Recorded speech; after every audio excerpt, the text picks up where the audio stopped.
Miss Caroline Morton picked up the Morning Post from the silver tray the butler had placed beside her plate.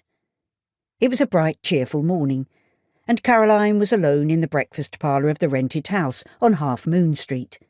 Her employer, Mrs. Frogerton, slept on after a late night at a society ball, where Mrs. Frogerton's daughter, Dorothy, had danced the night away.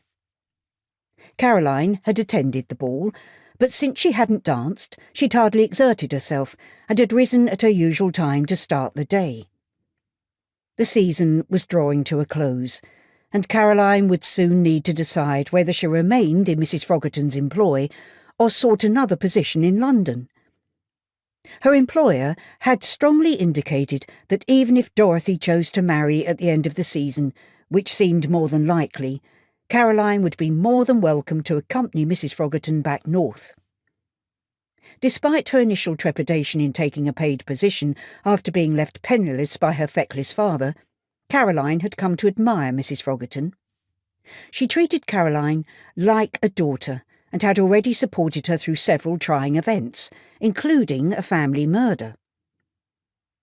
Caroline set the stack of invitations to one side and considered the rest of the post. There were 2 letters for her, including one from her sister, Susan, who was now at school in Kent. Susan still hadn't forgiven Caroline for sending her away to school, and her letters tended to be stilted, short, and remarkably accusatory. According to Susan, every ill in the world, including the weather, the unfairness of her French teacher, and her lack of fashionable new dresses, was somehow Caroline's fault.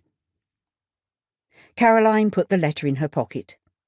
It was a pleasant day, and she was looking forward to visiting Hyde Park and strolling along the paths with Mrs. Frogerton and her dogs. Reading Susan's new list of grievances would depress her spirits, especially when she didn't have the power or necessary finances to change anything. Mrs. Frogerton had generously paid Susan's fees, and Caroline was very careful not to expose her employer to Susan's complaints.